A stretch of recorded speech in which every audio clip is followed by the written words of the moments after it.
It always began with the smell, not of water, but of something older, something rising from the pavement before a single drop touched the ground. That smell was the first whisper, the hush before a secret is told. People often called it petrichor, but it wasn't that. It wasn't the earthy sweetness of dust drinking its first rain. It was deeper, metallic, slightly bitter, a scent of something not quite of this time. When it came, she would pause, wherever she was, in the kitchen, on the stair, by the window, and tilt her head as if listening for footsteps behind her, not human footsteps, something larger, and then the sky would open. The rain did not fall with drama.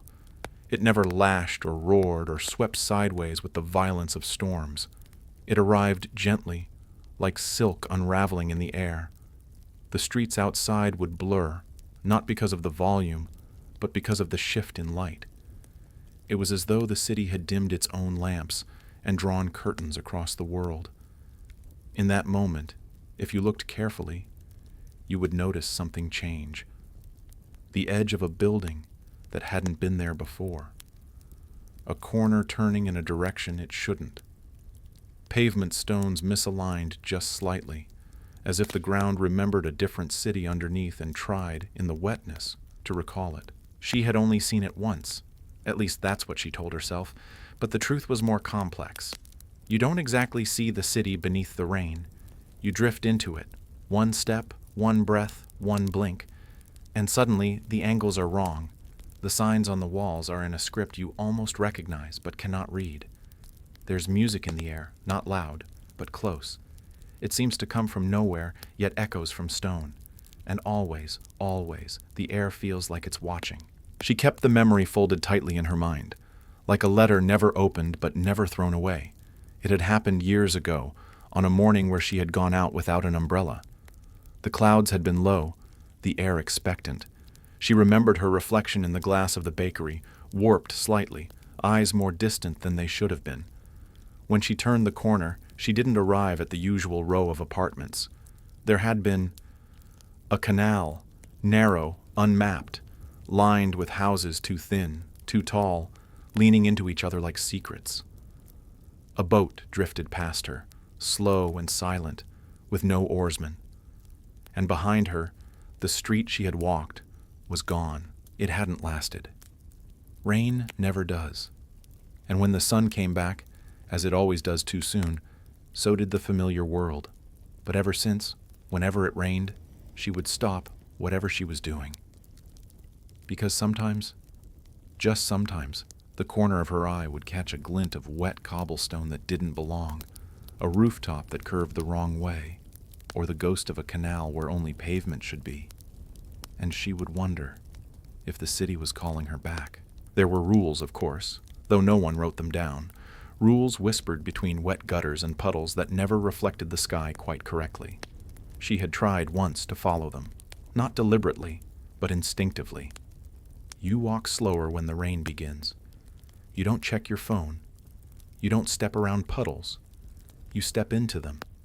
And when a reflection shows something that isn't there, don't look away too fast. The city tests you gently at first, as if to ask, are you ready to see what you shouldn't? She remembered the second time it tried to appear to her. It was months after the first, perhaps even a year. The days had grown longer, the air hotter, and she had begun to believe the memory was just a dream thickened by time.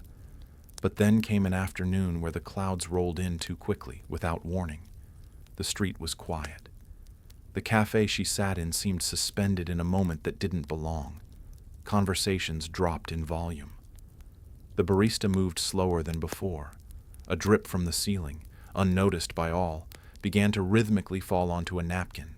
And in the reflection of the shop window, across the street where there should have been a grocery store, she saw arches. Great stone arches with ivy curling through their ribs. Ancient, familiar. She stood up, left her coffee untouched. She didn't know why. Her feet simply moved. The bell above the cafe door didn't ring when she opened it. The sidewalk was slick with rain, but the drops made no sound. Her footsteps echoed as if she were already indoors, inside some great hall made of sky and shadow. The arches had vanished, but in their place was an alley she had never noticed before. It bent impossibly, not to the left or right, but inward, as if the space itself had reconsidered its geometry. She didn't enter that alley, not that day. Something in her resisted. Maybe it was memory, maybe it was fear, the kind of fear that didn't come with panic, but with reverence, like standing at the edge of a ritual you were not born into. She turned away slowly, carefully, as though to move too quickly might make the air ripple. The city was patient after all. It never demanded. It simply waited. And as the rain lightened and the sound returned to the street, she knew the alley would be gone by the time she looked back. She began collecting umbrellas, not to use but to leave behind. Each one was chosen carefully, always from second-hand stalls or lost-and-found bins. None were new. Some had chipped handles or frayed seams. Others still held the scent of another life. She never opened them, never took them out in the rain. They sat by the door of her apartment, lined like sentinels, waiting for someone else to mistake them for protection. In truth, she had come to understand that shields were invitations, not barriers. The city seemed to favor those who did not try to hide from its arrival. Rain became her clock. It was the only thing that felt honest. Everything else blurred. Her job, her calendar, the names of acquaintances. All of it softened, became incidental. But the rain remained specific. It arrived with a certain tilt of wind, a certain silence in the trees. And she always knew. Not because she checked the forecast, but because her body remembered. Something in her chest would tighten, not with dread, but with clarity. A hush within. And she would wait by the window, watching the streets for signs that reality was softening again. One evening it came differently. Not sudden, not loud, but slow, like a question forming in a dream. She had just finished watering her plants, a routine she barely noticed anymore. Outside, the light shifted in a way that didn't match the hour. Not darker, just less tethered. Colors dulled, edges drifted. The city's ordinary mask began to sag. She opened the window. Not all the way, just enough to feel the first mist on her fingertips. It was cold, but not unpleasant. Familiar, like the chill of old photographs. Somewhere below, a car alarm began and ended without crescendo. A pigeon froze mid-step on the rooftop across, uncertain whether it had landed in the right version of the world. She went down without a coat, without keys, without reason. The rain had not begun yet, not fully, but the atmosphere had changed. People passed her on the stairs and said nothing, though their eyes lingered. Outside, the air hung low, and the buildings near her seemed to lean in, just slightly, as if listening. She turned onto a side street that should have ended in a chain-locked gate, but tonight it didn't. There was no gate, no wall, only a narrow bridge she had never seen, arching over nothing she could name. And for the first time, she did not hesitate. She stepped forward. The bridge did not creak beneath her weight. It didn't feel wet, though the air around it was dense with mist. It seemed to hum faintly, not with sound, but with memory. The kind of hum you feel in your ribs when standing too close to something ancient. On either side, the city she knew dissolved into quiet folds of movement, buildings flickering between styles, eras, materials. A window in a brick facade blinked and became a wooden shutter. A statue melted into a vine-covered pillar. Nothing held shape for more than a few seconds, as if the city were unsure which version of itself to present. She crossed slowly, her hands at her sides, her breath even. The further she walked, the more the world behind her faded, not in distance, but in sharpness. When she turned her head, the street she had come from looked like an old painting, left too long in the rain. The details smeared, the colors desaturated. Yet ahead, everything sharpened. Not clearer in the way reality sharpens, but with intensity. The kind you see in dreams that make more sense than waking. The kind where the light comes from somewhere below, and shadows bend the wrong way. On the other side, there was no sound of arrival, no moment of transition, only the feeling that she had been there before. The street was curved, not with purpose but with memory. It turned slowly, leading her past narrow buildings that leaned toward one another like old lovers. The ground beneath her feet was tiled, not paved, and each tile bore a faint sigil, unfamiliar but oddly welcoming. Some windows had no glass, only heavy drapes fluttering inward, though the wind came from behind her. A cat sat on a stairwell, unblinking, as if it had waited through years of silence just to see who would come next. She did not try to map it. That was another rule. The city resisted being remembered in lines and directions. It was an experience, not a geography. You wandered not to get somewhere, but to be noticed. Every turn she took felt accepted, as if the path had chosen her footsteps long before her shoes touched the ground. She walked past an alley where rain fell upward, past a bench that cast no shadow, past a mural on a wall that shifted when she didn't look directly at it. Once a procession, once a funeral, once a parade of umbrellas without people. She knew she would not be able to return the same way. She had understood that from the moment her foot touched the bridge. The city beneath the rain had no entrances, only invitations, and no exits, only awakenings. Somewhere in her, a part of her had already begun to mourn the sunlight she would forget. But for now, she did not grieve. She only walked, slowly, carefully, reverently, as though the world around her were a poem being read aloud in a language she almost remembered. She began to notice the clocks, not because they told time, but because they didn't. Every one she passed was different. One ran backward.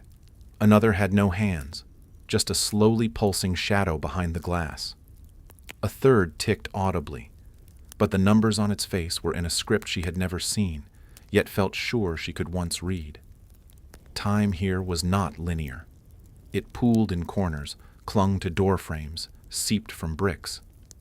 She walked past a bakery with bread still warm on the sill, though the rain left no steam rising. A park bench bore a newspaper dated a year that hadn't yet come. And from a window, a phonograph played a melody she remembered her grandmother humming, before she was even born. There was no one else walking, yet the city did not feel empty.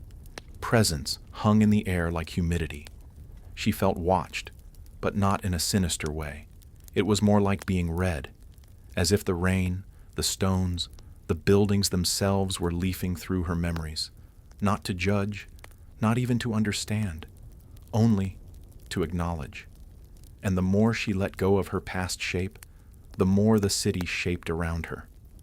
A store with no signage displayed rows of rain-soaked books, their titles vanishing when touched.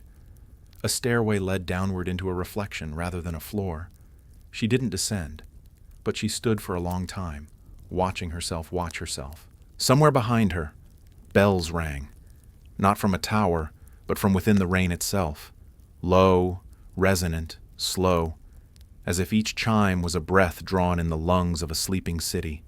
And with each toll, something shifted. The buildings grew less substantial, the outlines more porous. She turned a corner and saw a plaza she was certain did not exist in any city map. In the center stood a sculpture, an hourglass, impossibly tall, filled not with sand but with falling rain caught in eternal pause. It did not empty, it did not fill, it simply held the moment. She stood before it, hands by her side, and listened to the silence that only rain could make. She didn't know when the change began, only that it was subtle, a certain crispness in the air, a thinning of the mist. The reflections grew still. The tiles beneath her no longer shimmered. Somewhere far off, though still inside her, she sensed the clouds beginning to break. The city was retracting, not vanishing. No, it never truly vanished. It folded, like a memory being pressed between pages. And she had to decide whether to remain part of it or let it close without her. Her feet took her toward a narrow archway she hadn't noticed before. Not an exit. There were none. Only a shift. Beyond it, she could see a lamplight flickering the way real fire does. A familiar street sign stood crooked, as if embarrassed to be so ordinary. Her skin tingled with the cool breath of departure. The rain was lessening. The city's presence thinned like smoke. Still, she turned one last time. Behind her, the hourglass stood empty now, or full. It was hard to say. And in the silent plaza, the puddles reflected only sky. She stepped through the arch. The return was never abrupt. One did not wake up. One resumed. Her apartment smelled of dust and basil. Her plants leaned toward a window now dry. On the table, a cup of tea had gone cold. Nothing was out of place, yet everything held a quiet softness, like a dream reluctant to fade. She didn't cry. She didn't write it down. She simply sat, hands on her lap, listening to the last drops tapping the sill. The world had returned, and so had she. But the umbrellas were gone. Only one remained. The oldest one, the one she never remembered bringing home. Its handle was carved with a symbol she now recognized, and on its black fabric, still glistening in the dry light of afternoon, were drops of rain. That did not dry. Rain didn't come again for weeks. The sky stayed stubbornly clear, the clouds too distant to matter. She moved through days with the weight of remembering something unprovable. Her routine reassembled itself, but awkwardly, like a song relearned in the wrong key. She still went to work, still read the news, still greeted the mailman with a nod that neither invited nor discouraged conversation. But everything she touched felt fractionally misaligned, as though reality had shifted a quarter inch to the left. The stairs creaked at different places. Her plants leaned toward a window that no longer gave light in the way it once had. Even her shadow at times seemed to hesitate before following. She began noticing gaps, not in her memory, but in the world itself. Little inconsistencies that made no sound, left no trace, but hovered just long enough to unsettle. A mailbox on the corner that had always been blue, now green. The number on a neighbor's door inverted, the 6 now a 9. The scent of a specific flower blooming out of season, jasmine in midwinter. At first she thought she was slipping, but it wasn't memory that betrayed her. It was the city. It was changing. Or rather, adjusting to her, as though parts of the city beneath the rain had lingered just below the surface of the ordinary world, testing how much they could remain visible without the rain's permission. She kept the last umbrella near her bed. Not by intention. It had simply never returned to the front door. She found herself reaching for it some mornings, fingers brushing the curve of its handle without fully touching. It hummed when she got too close, not with sound, but with temperature, a pulse of warmth in the palm, like a memory about to be remembered. She never opened it. She feared it might work backward, that the world would peel away again before she was ready, and part of her wasn't sure she wanted it to. The rain, when it returned, was sudden, not violent, not loud, but immediate, like a curtain drawn in one motion. The sky turned silver without passing through gray. The smell returned, metallic and soft, but she did not move, not at first. She watched from the window, uncertain whether this rain was a summons or a farewell. Outside, pedestrians shifted their pace. Umbrellas bloomed like flowers along the sidewalk. But between them, in spaces too narrow to name, the city beneath flickered, only for a moment.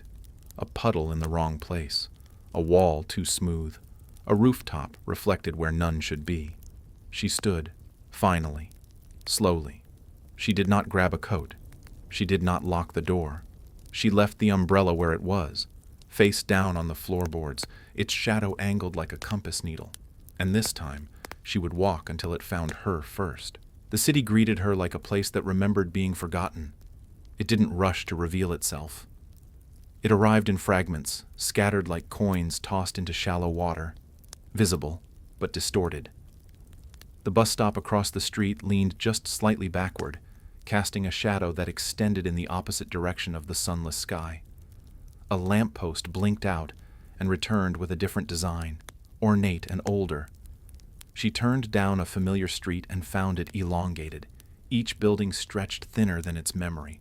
The rain helped, not by concealing, but by softening the edges of the known world. With each step, the streets grew less modern, not in decay, but but in elegance, as if time were folding back to admire itself. A storefront glowed from within, despite having no bulbs. A bicycle leaned against a tree that wasn't there yesterday. The ordinary peeled back in layers, and beneath it, the city stirred. She didn't try to follow a path. That was another thing she'd learned. The city wasn't a place you arrived at. It was something that arrived through you. The more you released control, the more it took shape. So she wandered. No map, no reason, only instinct. Her shoes splashed lightly, the sound oddly muted. The faces she passed, when there were any, looked familiar in ways that twisted the stomach. Features assembled from people she might have seen once, in a hallway, in a dream, in a photo that didn't belong to her. A child ran past without sound, his coat stitched with symbols that moved when you stared too long. A figure behind a window adjusted the tilt of a painting, though there was no wall.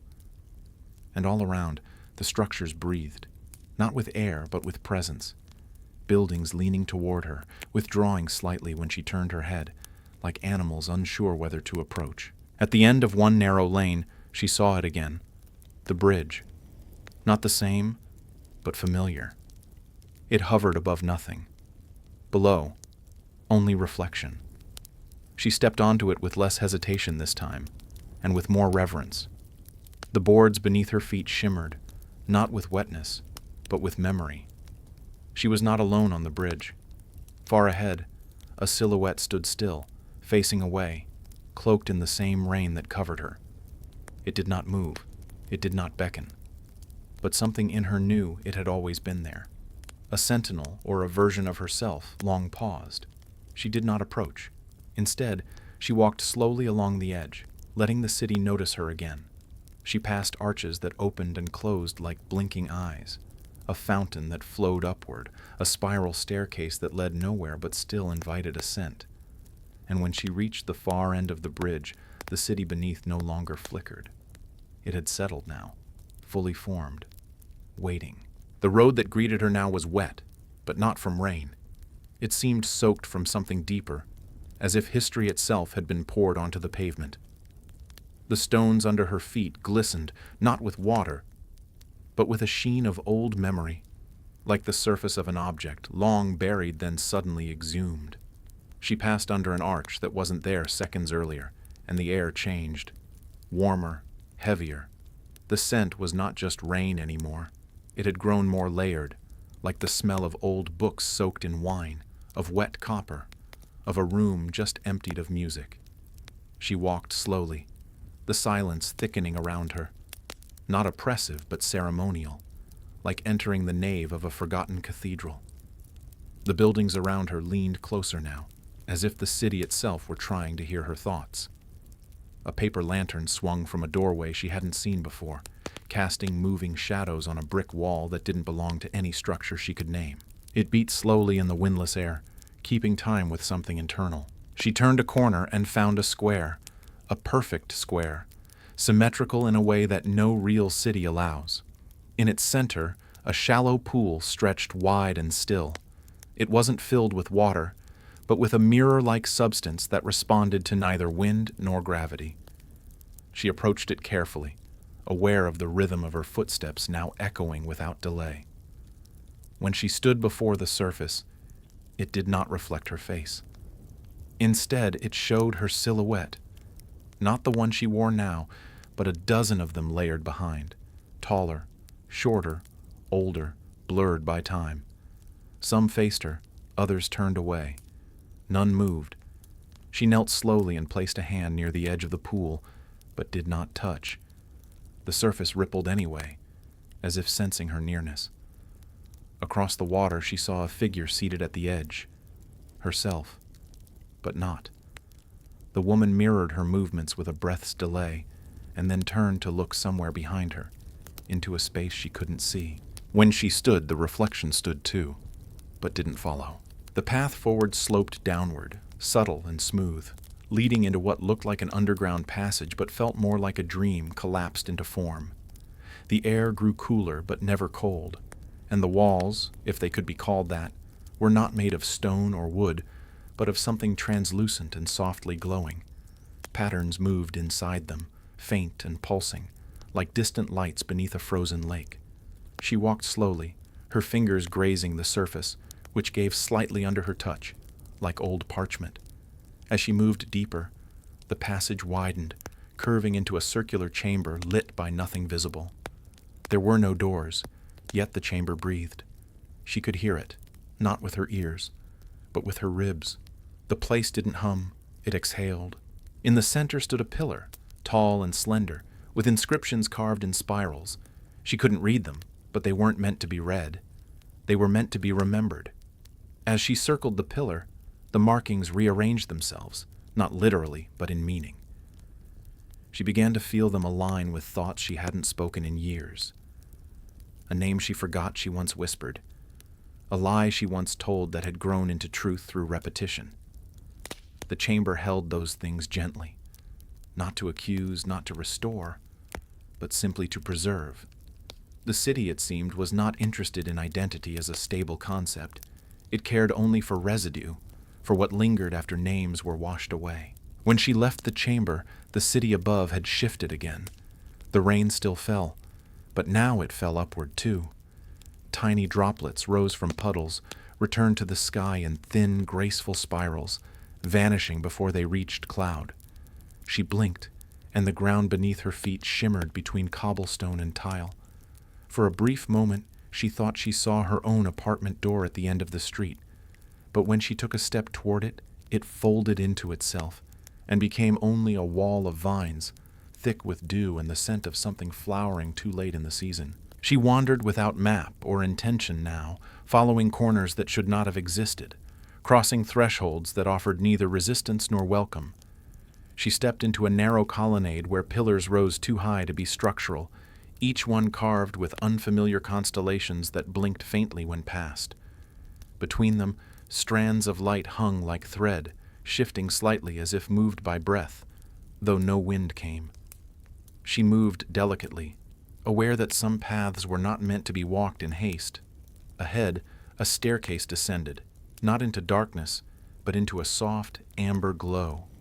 It spiraled gently, not tightly, and the echo of her steps reached back to her ears just slightly offbeat, as though her own movement were being mimicked a fraction of a second late.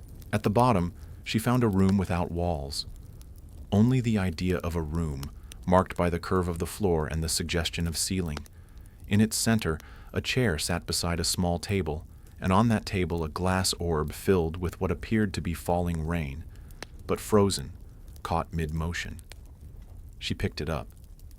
The glass was warm. Within it, she saw scenes, not of her life, but of someone living a life adjacent to hers, a person who took different turns, who answered the letter she once left unopened, who stayed instead of leaving, who said nothing instead of speaking. She stared long, and the figure in the orb turned once toward her, without eyes, without face, yet still somehow familiar. She put the orb back, and the rain inside resumed, moving just one droplet further before stilling again. When she turned to leave, there was no staircase behind her, only a hallway that breathed in low, regular rhythms. The rain above now sounded distant, as if the city had wrapped her in a deeper fold of itself, one reserved not for visitors, but for those who stayed too long. She walked forward, hands at her sides, pulse steady.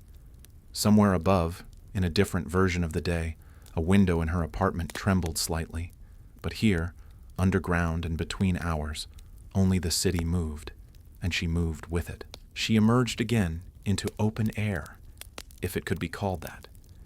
The sky was no longer dark but pale blue, the kind that arrives just before dawn or just after a storm. Yet there was no sun, and the rain had stopped falling. It didn't fade, it simply ceased, as though a hand had reached into the clouds and unplugged something. The city looked different now, not distorted, but distilled, its forms more elegant, simplified, reduced to essence. The buildings no longer shimmered between styles. They had chosen. And what they chose was quiet. Walls smooth as thought, windows not transparent but translucent, glowing from within with the memory of having once seen. She walked among them like a ghost, retracing the edges of a dream not quite forgotten. White. At the heart of this final district stood a bell, not in a tower but suspended in air, tethered to nothing. It hung perfectly still, yet its chime echoed faintly, not through sound but through posture. Every part of the city leaned slightly toward it, as if waiting for something that might never come. She stood beneath it, not expecting, not fearing. The bell did not ring. It had no clapper. It required no motion. She looked down and saw her own reflection in the stone below, not her body, but her presence. The space she occupied, the weight of her passage. And beside it, faintly, another footprint forming where she had not yet stepped. Then came the breeze, soft, warm, carrying the scent of endings. Not death, but conclusion. The moment after a song stops and before applause begins. She closed her eyes, and when she opened them again, the bell was gone. The city dimmed. Not vanished, not broken, just folded. The buildings softened. The streets lost their angle. She felt the release of pressure, the letting go. And when she turned, she stood once more on her own street, beneath her own window, under a sky that held no sign of rain. Her hair was dry. Her shoes were clean. Only her hands trembled slightly, as if letting go of something too ancient to name. Days passed without rain. The sky, though clear, never looked trustworthy. It was too pale, too even, like a mask painted over something waiting to be revealed.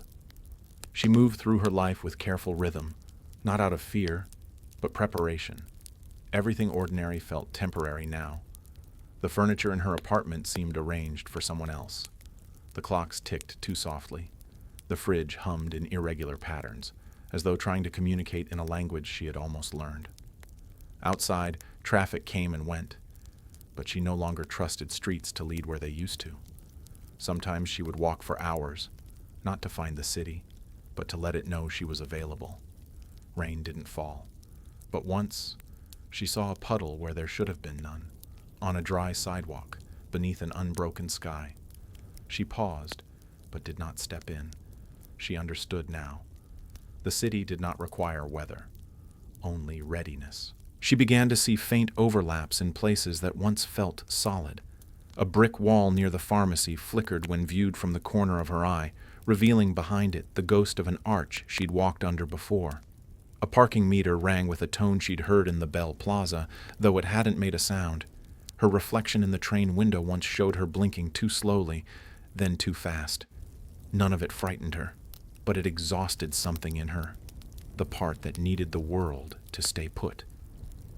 She began sleeping less, eating less, but dreaming more. And when she dreamt, she woke up with unfamiliar names in her mouth and footsteps in her ears. She couldn't tell which dreams were hers and which belonged to the city.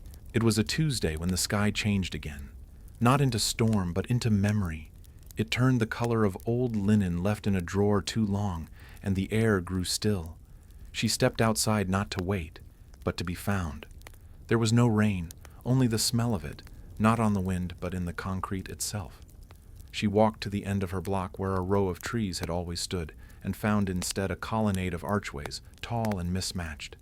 Each one opened into a corridor made of different architecture, one of marble, one of glass, one of books stacked to the ceiling. She did not choose. She walked toward the one that darkened slightly when she looked at it directly. Inside, the light changed. Not dimmer, just older. The walls held no dust, but smelled like they remembered it. The ground beneath her steps made no sound, but seemed to record her passage all the same. She moved without rush, without aim, and when she turned the corner, she was no longer walking indoors. The corridor had opened into a garden she had never seen before, silent, symmetrical, unclaimed.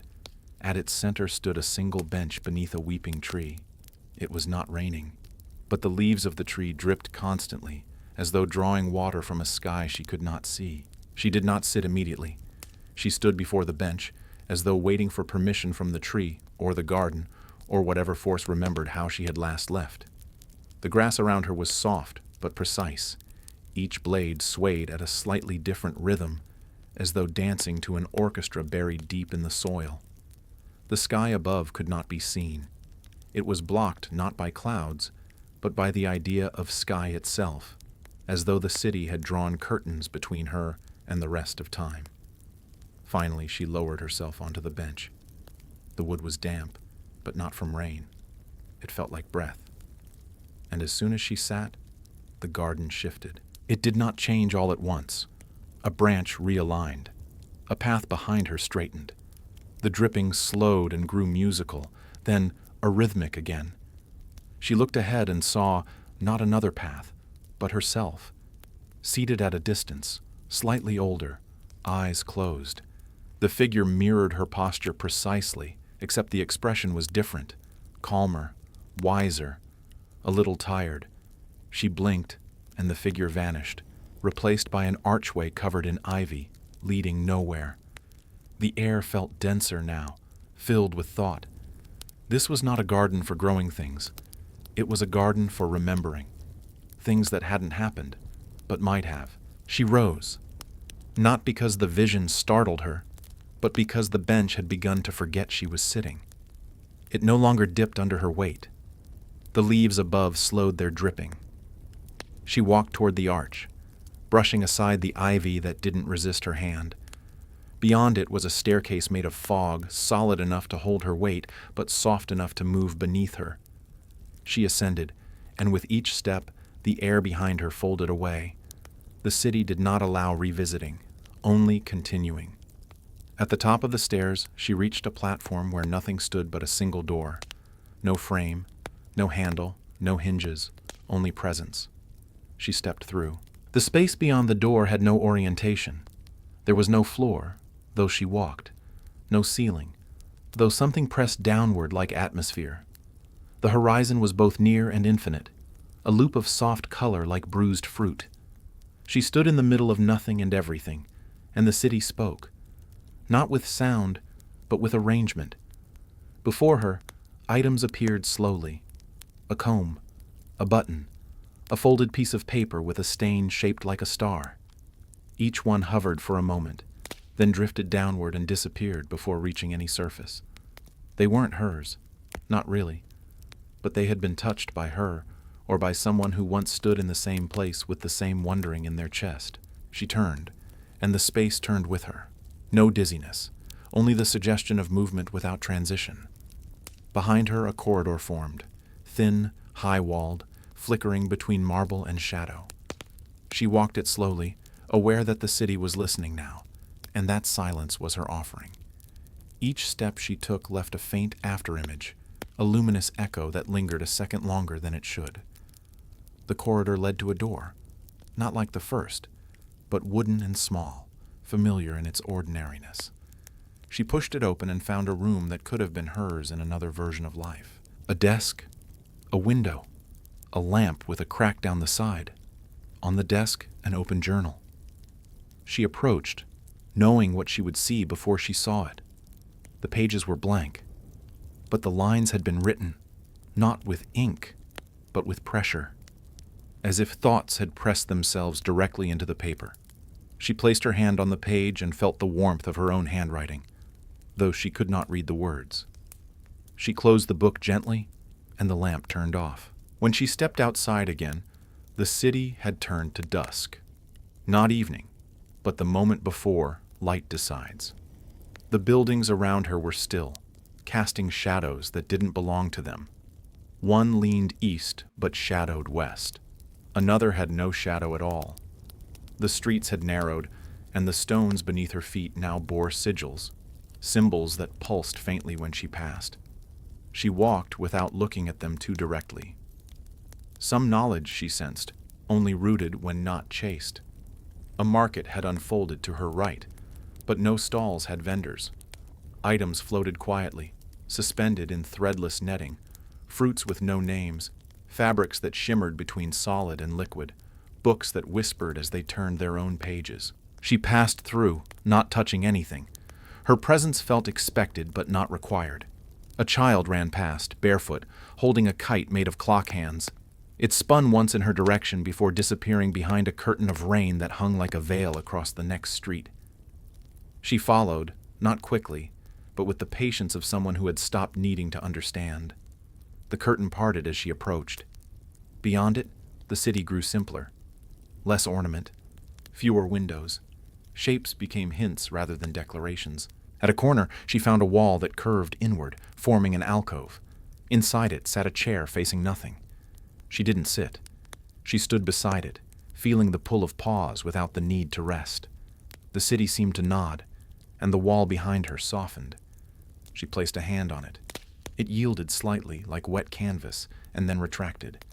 She did not enter. Some thresholds, she knew, were only meant to be acknowledged. The rain returned, but not as drops. It came in lines, vertical strokes etched across the air, tracing the outline of something she couldn't see.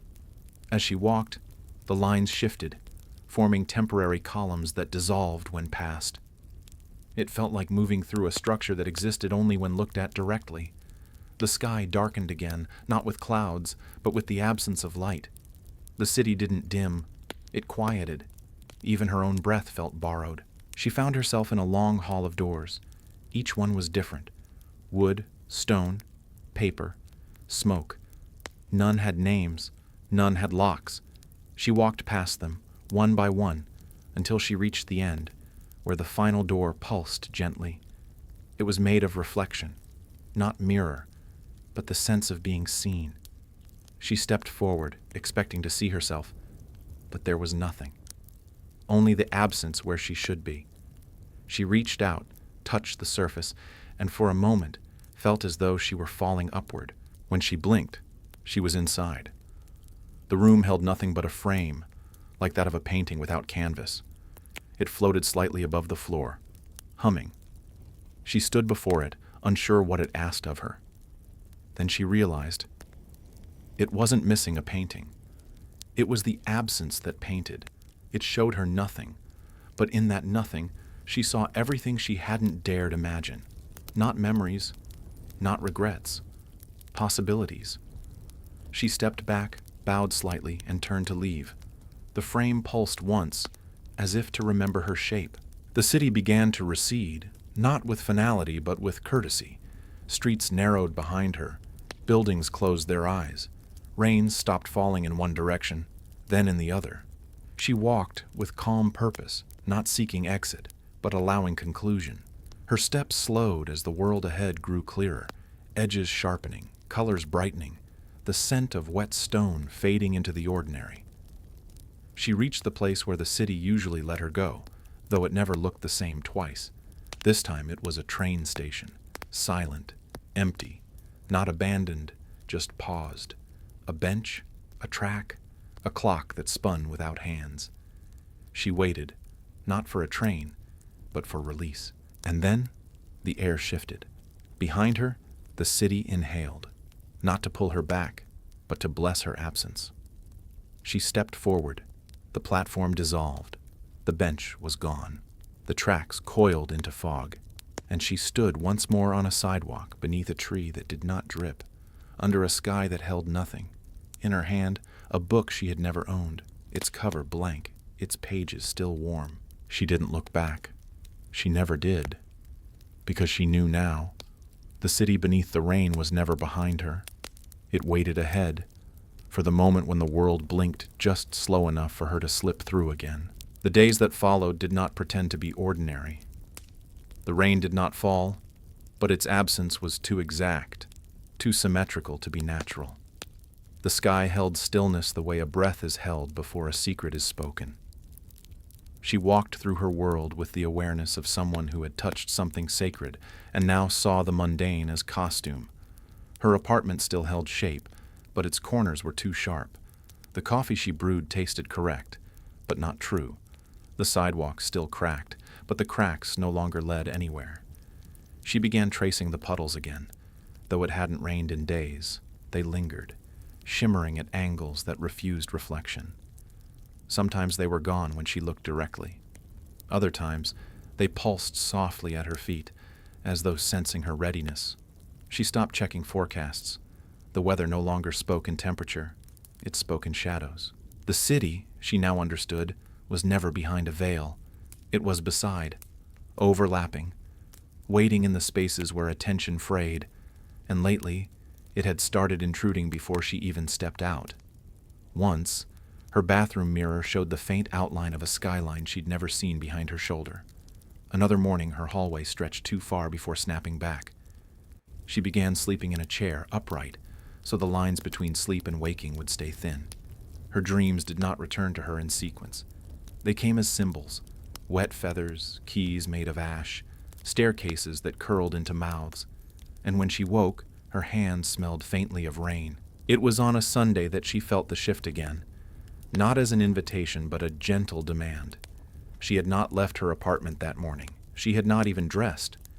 But when she turned to fetch her mug from the table, the room around her had changed its dimensions. The walls had softened. The window had thickened with mist. Her feet were not cold, though she had no socks on. And when she stepped through the door frame, where her bedroom should have been, she was not in her home. She was in the city, entirely, without threshold. No rain had fallen, but the ground was damp. The air hummed with that warm, rhythmic silence that cities only hold when they remember. There was no disorientation, only alignment. Her heartbeat slowed to match a tempo she could not hear, but deeply recognized. She stood still for a long moment, letting the city see her fully again. It had chosen her not because of anything she was, but because of what she wasn't pretending to be anymore. No questions, no resistance, no doubt. She stepped forward, and the world folded softly in acknowledgement. The road before her sloped gently upward, though the city held no hills. The elevation felt metaphorical, as if her feet were rising through a memory too fragile for weight. To either side, the buildings leaned inward, not crowding, but listening. The windows no longer reflected anything outside them. They showed only scenes within: a dancer frozen mid-twirl, a clock face melting into vines, an empty crib rocking without motion. She passed them without pausing, though some part of her wanted to press her hand against the glass and ask how long those images had been waiting for eyes to witness them. A narrow alley opened to her left. She entered it, and the light thinned. Here, color behaved differently. Walls shifted between tones like breath, held and released. Her shadow flickered, not in shape, but in certainty. It was there, then not, then there again, slightly further ahead. As she moved, the alley bent, not horizontally, but conceptually. What had started as a corridor became a funnel, drawing thought inward. She felt herself condensing, not smaller, but more precise. A version of her without all the names, all the narrative. Just presence. At the end of the alley, there stood a gate with no latch.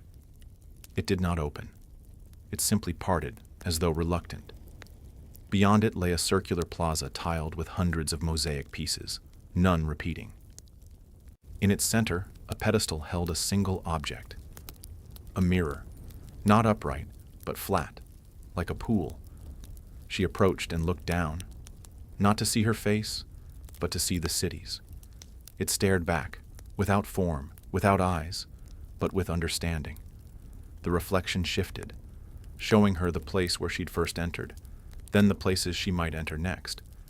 None of them were streets. All were decisions. She did not touch the mirror. She only bowed her head slightly. The city pulsed once, like a muscle catching breath. She turned and walked toward an archway that had not existed before she looked up. It led into a garden, or something that once remembered being one. The flora here did not resemble anything she knew. The leaves were too flat, the flowers too deep in color. Some glowed faintly, not with light, but with memory. She brushed one with her fingertips, and an image bloomed in her mind. A hallway of locked doors, each numbered in a script she had once forgotten how to read. She withdrew her hand. The plant pulsed once, then grew still. A stone path wound through the garden like a question with no punctuation.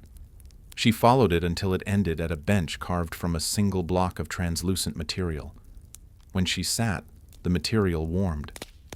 The garden stilled, and ahead of her, in a soft clearing, the air shifted. Shapes formed. Not objects, not people, but impressions. Moments. A teacup cracking in slow motion. A child looking back from a train window. A staircase flooded in light, just before someone chose not to climb. She watched without trying to make sense. The city didn't offer narrative. It offered possibility. She let the images pass through her like wind. When she stood again, the garden folded itself behind her. The bench faded first, then the path, then the clearing. What remained was silence. And in that silence, a single door, a real one this time. Wooden, small, marked with nothing but a faint line across its center, as if it had once been opened too quickly. She placed her hand on the frame and waited. The door opened inward, not by her touch, but by recognition. The room beyond the door was a study, though no books lined the shelves. Instead, each shelf held a single object, each isolated, lit from above by invisible sources. She stepped in carefully, as though disturbing the air would erase something fragile. The first shelf displayed a pair of gloves, worn and unpaired, fingertips slightly curled inward. The second held a broken compass whose needle spun lazily, though the room was perfectly still. The third bore a single spoon, bent as if by force or refusal. She did not touch. She did not need to. Each item carried a pressure, like a story long folded into silence. At the far end of the room, a desk sat before a wall of moving images. Not film, not projection, but memory in raw form. Flickers of places she might have passed, gestures she might have made, people she never spoke to but once noticed from across a crowded street. The wall shifted constantly, recomposing itself as if re-editing her life in search of meaning. On the desk lay a notebook bound in waxed linen. When she opened it, the pages were blank, save for a single phrase written diagonally across the center. You do not arrive where you are going. You become it. She closed the book. The room pulsed. The shelves faded. The air thickened, not with heat, but with knowing. She turned and the door was gone, replaced by a long window that stretched floor to ceiling. Outside, the city waited. But it had changed again. It was less a place now, more a rhythm. Shapes drifted in slow orbit. Bridges formed between towers with no foundation. Pigeons flew in a spiral that never broke its axis. She placed a hand on the glass. It warmed, and then dissolved. She stepped out into that rhythm, not onto pavement, but into movement. The ground adjusted beneath her with each step, forming patterns that echoed her direction. Nothing held still, yet nothing trembled. A bench rolled past without touching the ground. A doorway unfolded from a wall and closed again behind no one. She followed the current without resisting, trusting the city to shape her course. The world here did not obey physics, but memory. Objects floated only when forgotten. Shapes collapsed only when named. She stopped trying to explain.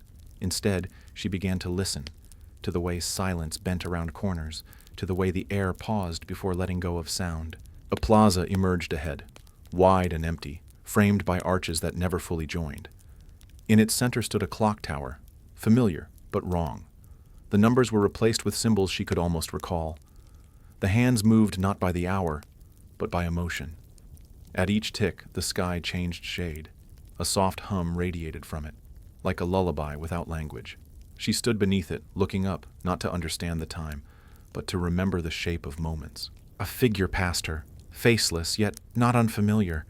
It carried nothing. It said nothing. But in its wake, the ground grew wet. Not soaked, but brushed with the memory of rainfall. She looked down and saw a trail of footsteps, hers maybe, but reversed, leading not from where she'd been, but from where she might go next.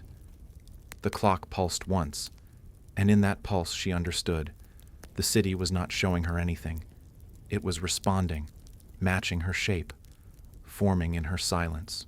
The final corridor held no light, not darkness, but unlit space, the kind where thoughts echo too loudly and time stretches between footsteps. She walked it without fear, each step measured, each breath steady. The walls around her hummed softly, and she felt the frequency pass through her ribs like the low sound of a cello. She came to a door, not marked, not locked. It opened inward like the breath before sleep. Inside was a room with no features, just white, endless, patient white. In the center stood a table with 2 chairs. One was occupied, not by a person, but by shape, posture, memory. She did not sit in the other. She stood, waiting. The shape dissolved slowly as if exhaled. On the table remained a key, plain, unadorned, warm. She did not take it, but it lifted, slowly, into her palm. And with that, the room dimmed, not to darkness, but to a soft hue of return. She stepped back. The door closed without sound, and as it did, the white faded into mist, the mist into rain, and the rain into street. She stood once more at the edge of the city, where her apartment would soon remember to exist. In her hand, the key had vanished, but a faint circle of warmth lingered in her palm, like a promise never spoken aloud. She crossed the street. The light changed. The rain paused. The world around her solidified, not fully, but enough. And behind her, far beyond the reach of her reflection, the city turned once more, not to vanish, but to wait. In the days that followed, the rain never truly returned, but neither did it leave. It hovered, somewhere between atmosphere and memory, clinging to windows in the form of condensation that never dried, pressing against the edge of her awareness like a thought unfinished. She no longer waited for signs. She no longer needed invitation. The city had etched itself into her world with too much precision to be separate. Its angles bled through her doorways. Its silence folded into the hum of her apartment.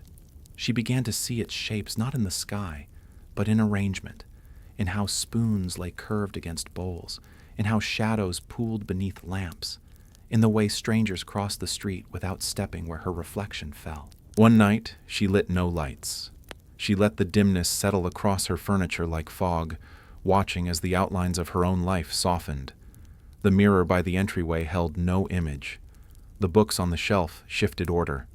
The clock on the wall turned quietly backward, not rapidly, but deliberately, as though trying to undo only the seconds she hadn't needed. She sat by the window, not to look out, but to listen. And what she heard was not sound, but alignment.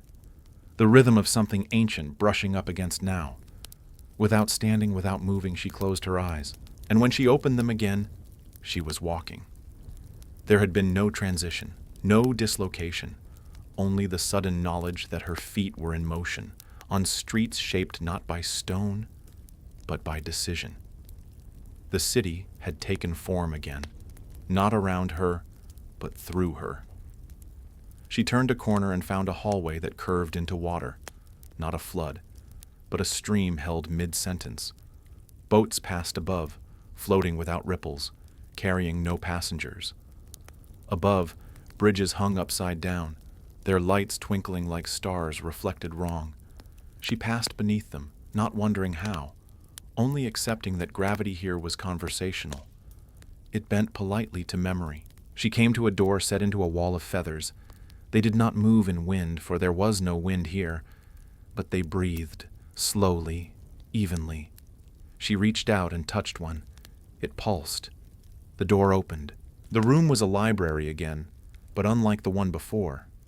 This one had no walls, only space defined by shelves. They extended outward in spirals, filled not with books, but with containers, jars, tins, vials, each one sealed and labeled not with words, but with sounds. When she passed them, they whispered. Some hummed like lullabies lost in fog. Others clicked with the rhythm of forgotten footsteps. She reached out to one, small, copper, trembling slightly. When her finger brushed its lid, a sound escaped, the laugh of someone she loved who had never existed. Her breath caught, but she did not open it further. Some memories are better left unopened, even if they were never real. She walked deeper. The light grew quieter. The containers began to change, no longer labeled, but glowing. She approached a tall glass vessel that pulsed with color. Inside, a single moment floated, her hand reaching for a light switch in a room she didn't recognize. She watched as the hand hesitated, then withdrew. The memory ended before contact. She blinked and the vessel dimmed. Further in, she saw a jar cracked open slightly. From it, a low hum emerged, steady, resonant. She recognized it instantly. The sound of a doorbell, on the day she never answered. At the center of the library stood a platform with no steps, just space elevated gently above the rest. She stepped onto it and found herself weightless, not floating, but freed from gravity's narrative. Around her, the containers glowed brighter. They did not move, but their content stirred. Each held a version of her, or of someone who could have been her. She closed her eyes and let them orbit. Some drew near, some fell away, and when she opened her eyes, she stood once more in silence. The platform had disappeared, the shelves had folded. She was alone, holding nothing, but with everything still present. She stepped into a hallway where the floor gleamed like obsidian, but made no sound underfoot. The walls were narrow at first, then widened into arches that opened to still frames of other places.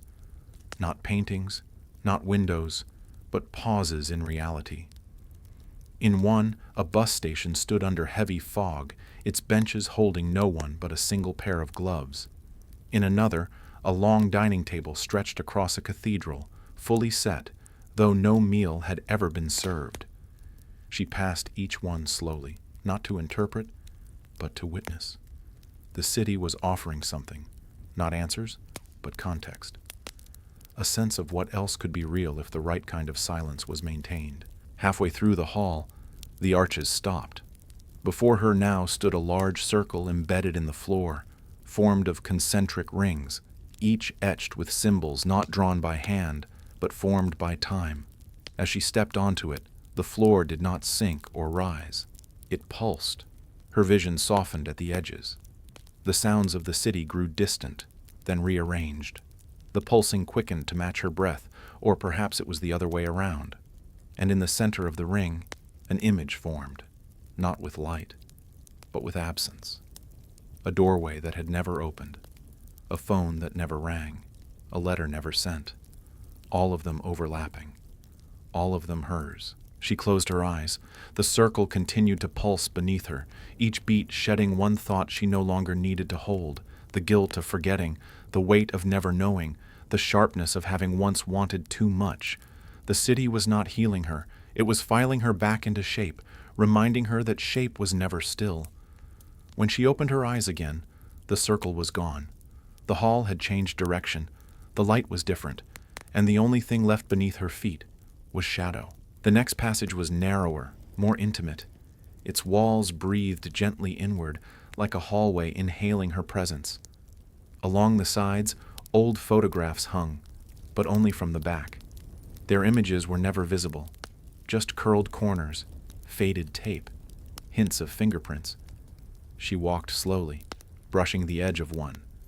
It swung slightly, revealing nothing but leaving the scent of dust warmed by memory. There were hundreds, none repeated. She passed a frame with no photo at all, only a blank square where light once lingered too long. At the far end, the passage opened into a room with no ceiling. The sky above was parchment-colored, soft and low, like it had been written on then gently erased. In the center of the space stood a sculpture, not of metal or stone, but of water held perfectly still. It depicted a figure with no face, arms outstretched, holding something invisible. As she approached, the sculpture vibrated slightly, not with sound, but with the pressure of attention. She reached out and mimicked the gesture, palms open, receiving nothing. And in that moment, the water shifted. It did not fall, but folded into itself. The arms bent inward, the hands closed, and what they held was light. A soft ring echoed above her, as though the sky had been tapped. A crack formed across the pale surface. Not violent, not broken, just softened. A slit of gold peeked through, not sunlight, but memory again, poured downward like honey. She did not raise her hands. She let it fall onto her shoulders, onto her head. It soaked into her clothing, into her skin. She did not glow. but the space around her dimmed slightly, like it had passed something on. She moved through the next door without seeing it form. The threshold was only sensation, the way a hand changes temperature when moving from shade to sun. The space beyond was a museum of sound. No walls, no ceilings. Just small pedestals, each bearing a single note, held visibly in the air like a drop of ink mid-fall. She walked among them, hearing nothing until she passed close enough. Each note uncurled into melody, then vanished. One was the final note of a lullaby she'd never heard. Another was the opening chime of a phone call she once ignored.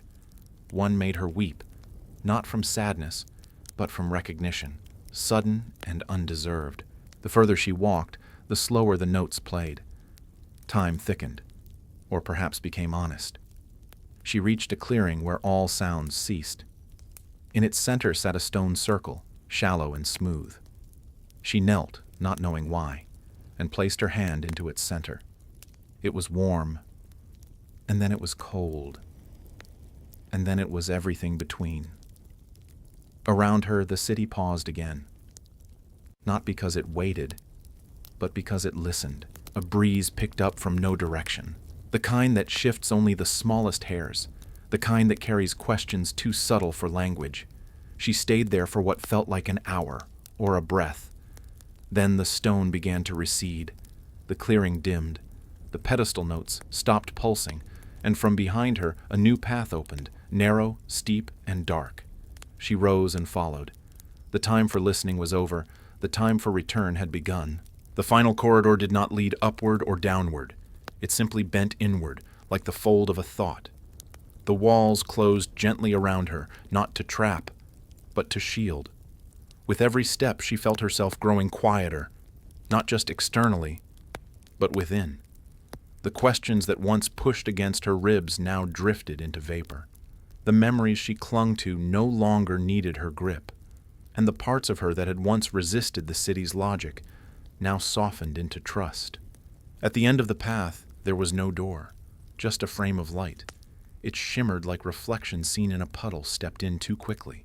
She passed through, and suddenly she was home. Not metaphorically, not dreamlike, truly home. Her apartment in the hour before sunrise. The light outside was pale blue. The table where she had left her mug was still there, though the mug now sat empty and dry. The air smelled faintly of mist, though her windows were shut. She stood still, waiting to feel the usual pang of dislocation. But none came. Only breath. Only stillness. Only a faint warmth lingering in her palm, as if the city had placed something there and forgotten to take it back. She walked to the window and looked out. The streets were quiet. No puddles remained. But one lamppost flickered slightly, once, then stopped. She smiled, not because she understood, but because she no longer needed to. Behind her, the mirror by the door showed her reflection exactly as it was. And in the corner of her eye, just for a moment, she saw a building that shouldn't exist. She turned, but it was gone.